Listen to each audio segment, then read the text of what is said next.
So, magandang araw po muli. Tayo po ay nagpapatuloy sa ating tuloy-tuloy na talakayan sa ating financial education. So, ngayon po ay ating talakayin yung isa sa mga pressing question ano, sa ating pagpaplano sa ating retirement. Ano? Lalo-lalo na sa mga uniform personnel na ngayon ay siguro maaari marami na nag-iisip na mag-file ng retirement, no? With the things happening around, no?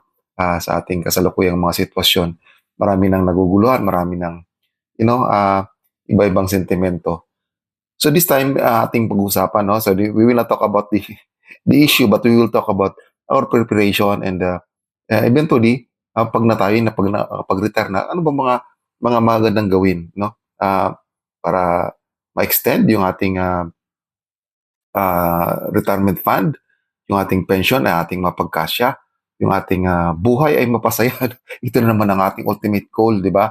Hindi naman tayo maybe gusto natin magkaroon ng pera, but the ultimate goal is to be happy and to have that financial freedom. Kaya po tayo nagkakaroon ng mga ganitong talakayan kasi gusto natin na pagdating ng ating retirement, no, retirement years, we have peace of mind, we have sense of security na somehow meron tayong mabubunot o meron tayong mahuhugot sa oras na pangangailangan, no? So unang-una, no, we will just shorten this sharing, no? In just preparation to retirement, then ano yung mga basic na gawin, no? Paano tayo nakapag-retire na? So nung unang-una, dapat pinaplano natin. Hindi natin ito winawala sa ating sa ating sharing is we have to plan. Hindi pwedeng we will just go with the flow, no? Hindi pwedeng wala tayo sa plano, hindi pinaplano, no? Of course, yung papalano ay dapat we should involve our families, no? Our loved ones, our partners, na dapat alam nila kung ano yung mga tatahakin natin, especially itong transition from active uniform service to retirement, ano? So unang-una, we should plan at least 3 years or 5 years dapat pinaplano natin, or mas earlier kung nasa 10 years in the service pa lang kayo, in the 5 years in the service, pinaplano nyo na retirement nyo, much better para mas mahaba ang inyong adjustment, ano, kung kailangan natin mag-adjust, mahaba.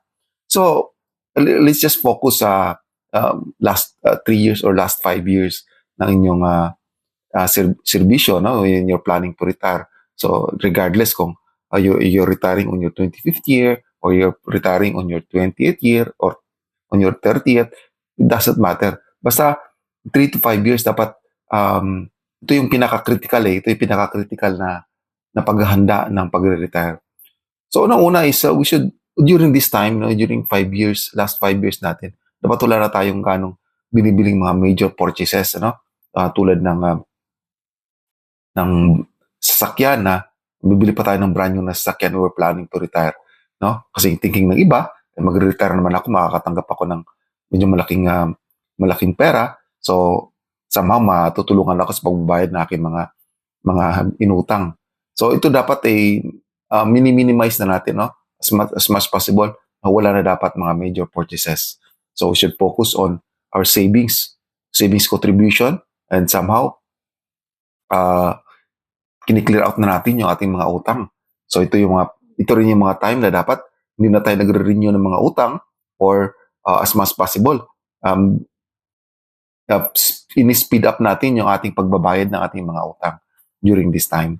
So isang napakalaking advantage na pag tayo nag-retire, wala na tayong mga utang, or mas earlier, no, bago pa tayo nag-retire, na-clear out na natin mga utang natin, is mas mabigyan natin ng atensyon yung pagbabudget, ano? Pagbabudget sa ating let's say yung 3 years na yon ng if we opt for a lump sum for 3 years na is very critical. So kung yung lump sum natin o yung ating retirement fund ay nakasama pa doon yung pagbabayad ng ating mga outstanding balance sa ating mga utang, it would affect our budgeting, you know. So, dapat kini-clear out na natin yung mga loans natin as much as possible. So, dapat um, wala ng renewal at wala ng mga bagong loans na i-apply. So we should also finalize kung saan ba tayo dapat titira after retirement. So, ito yung isang malaking problema, ano, lalo na mga uniform personnel na tumira ano sa mga housing, sa mga kampo na pinahiram lang. So, upon retirement, isusulit mo ito para maklear yung mga obligations mo. So, iba ay hindi ito napagandaan, no? Isa na rin ako siguro doon. So, dapat pagandaan natin. Saan ba tayo titira after retirement, after nating i-vacate yung ating mga housing na pinahiram sa atin. So, relocation plan is also a very crucial planning, dapat alam natin kung saan tayo lilipat kasi pag lumipat tayo, kung wala pa tayong bahay, maglalaan tayo ng budget. Papapatayo ng bahay kung meron tayong lupa sa probinsya or kung meron tayong bahay at lupa na, at sama na natin yung budget ng renovation, yung preparation para sa tayo paglilipat. And very important also is our emergency fund. Nakapag-build up na ba tayo ng emergency fund before ng ating retirement or hindi pa?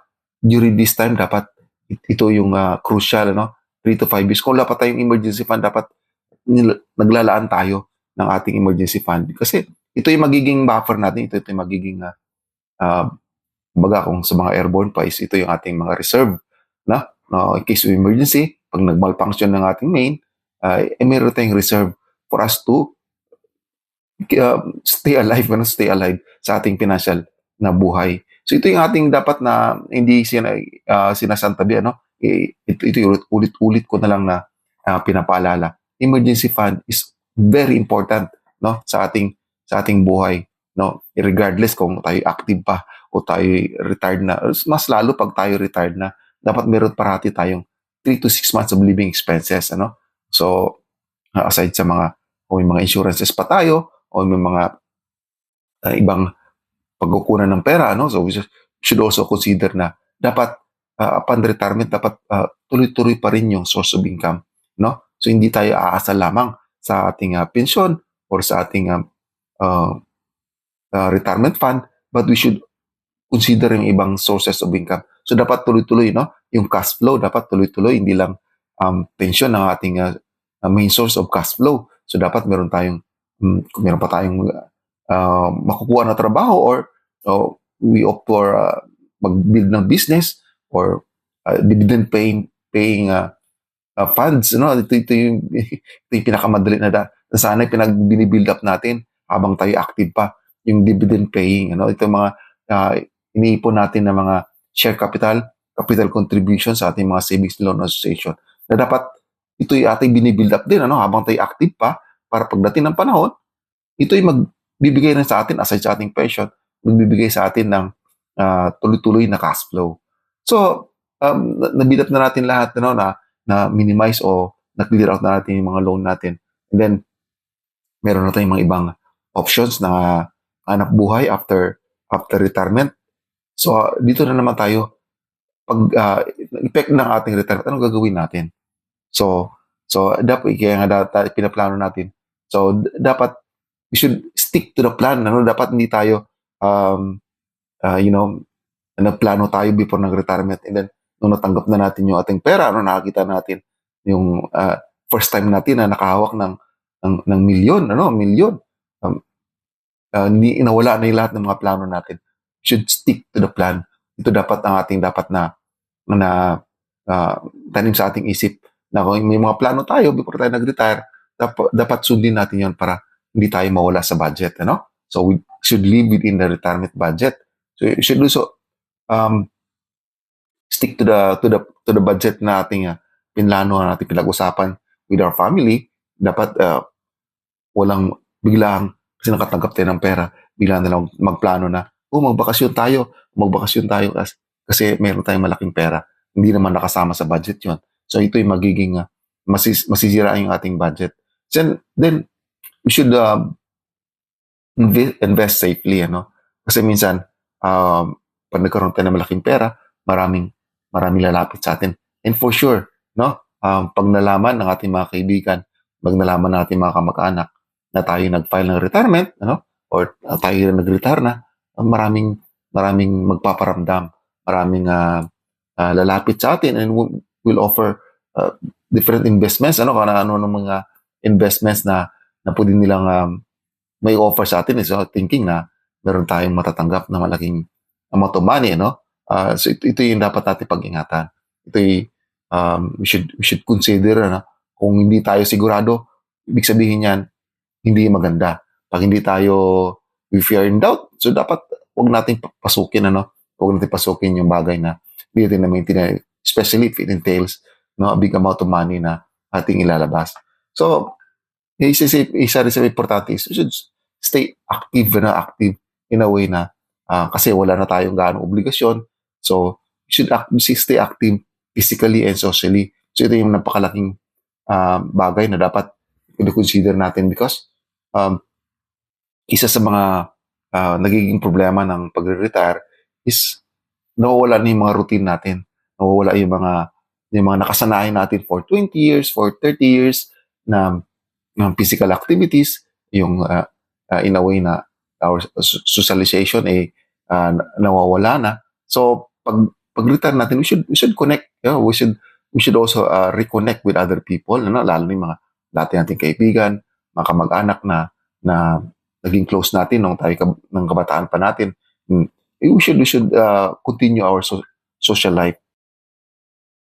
So dapat tuloy-tuloy yung ating physically being active physically, ano. So ito yung mga bagay na dapat hindi natin isinasawalang bahala because maraming nang lumalabas na sakit, maraming nagkakasakit dahil sa bigla na lang from active service na you're required for mga physical activities, mga exercises, mga road runs, and then quarterly meron pa tayong mga physical fitness test.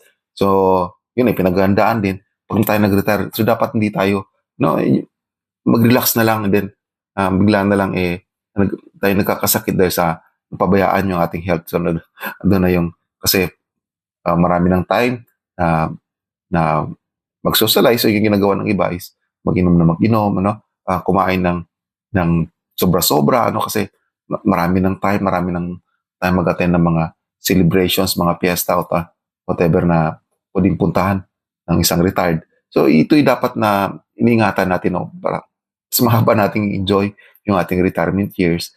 Ma-enjoy pa rin natin yung ating mga pension or whatever na ating pinaghirapan. So ito'y dapat natin na i-consider, we should develop also our routine, paano maging physically healthy at kumain ng tama, then we should also develop yung ating sinabi ko kanina is yung streams of income dapat parati nating consider. So this time siguro hindi na siya ganun ka just like before, kung somehow yung mga anak natin ay nakapagtapos na or mas less na yung ating obligations, siguro yung ating source of income would be also our way of our pastime, na pampalipas oras. At the same time, yung pinapampalipas oras natin, yung ating mga hobbies will also generate income. So ito yung somehow nagiging source of purpose natin, para meron tayong something to look forward sa sunod na araw. Titingnan ko na naman yung aking mga alaga, if you're tending yung mga livestocks, or titingnan ko na naman kinabukasan, magdidilig na naman ako sa aking mga halaman. So ito yung mga bagay na pwede nating consider, something that we enjoy, at the same time something that will also keep generating income, keep the cash flow flowing sa ating buhay pinansyal. Ito yung dapat natin i-consider. From time to time dapat ni-review natin yung ating pension and mga savings. We should from time to time ini-evaluate natin. So is it still enough or kailangan natin mag-adjust sa ating spending with our retirement fund, with our pensions? Kailangan ba natin mag-adjust? So, ito yung dapat natin na in-evaluate from time to time. So, with this, sana nabibigyan ko kayo ng kunting idea, kasi maraming nagba-vlog o maraming nagsi-share ng insights, their insights, when they're still active, nagkakaroon sila ng mga mga bright ideas. But iba kasi pagka you experience it, experience it by yourself, then yung transition is somehow hindi naman ganun kadali, hindi ganun ka smooth, so just like we're thinking pag tayo nasa active pa, we're imagining kung tayo mag-retire, ito yung magiging buhay natin, relax na relax, walang stress. Well, that's too good to be true, I'll tell you. Kung maranasan nyo na mag-retire, hindi na pala lahat ng inisip natin na at tingin natin ay ganun lang kadali, ay mangyayari. So, somehow, kung mangyayari sa inyo, it's swerte ninyo. Pero pag, if you're still, maraming pang umaasa sa atin, may mga anak pa tayong nag-aaral, meron pa tayong mga pangangailangan, pangangailangan medical, which very, very, very, very crucial, yung mga medical needs na ating mga kakailanganin after retirement, very crucial yan. Isa rin yan dapat sa ating kinukonsider. So, kami na nakaranas na ng mag-retire at kaya kami pumunta pa sa abroad because we will also would like to explore things, and then we will also want to extend yung aming mga retirement benefits na hindi lang nauubos, kasi pag wala tayong ibang pinagkakakitaan, yung ating retirement fund ay, I'll tell you, mahaba na yung 1 o 2 taon, ubos yan, kasi there are lots of things na pwede nating mapaggastusan, aside sa mga bagay na hindi naman mahalaga. So there are also things na mahalaga, yung mga ating mga emergency pagdating sa medical, pangailangan rin ng ating pamilya, hindi yan siya mawawala at hindi rin siya out of the blue ay bigla na lang lumalabas. At yung minsan yung mga plano natin ay nasisira dahil sa mga emergencies na yun. So kaya nga tayo always advocate na dapat meron tayong emergency fund, dapat meron tayong savings, meron tayong mga other source of income, other source of cash flow na dapat tuloy-tuloy na magbibigay sa atin, ng ating financial stability, na ating financial freedom, na ating always ating ina-advocate na ating makamit, na sana ay makamit natin lahat, despite sa ating mga nangyayari sa ating bansa. So isa rin yan sa dapat natin paghandaan na things might get worse or economically things might get worse. So dapat pinaghahandaan natin, during this time of retirement. Baka yung binudget natin nung tayo ay nagpaplano pa ng ating retirement, during our retired years na ay hindi magsasapat dahil sa tumataas ang bilihin, for whatever reasons pa na pwede nang mag-apekto sa ating mga plano. So sana po ay may nakuha kayong leksyon, may nakuha kayong mga points lang, hindi naman lahat ay applicable siguro sa inyo or could be fit sa inyong situation financially. But, this is generic naman. This is generic sa karamihan naman ng mga nagpaplano mag-retire.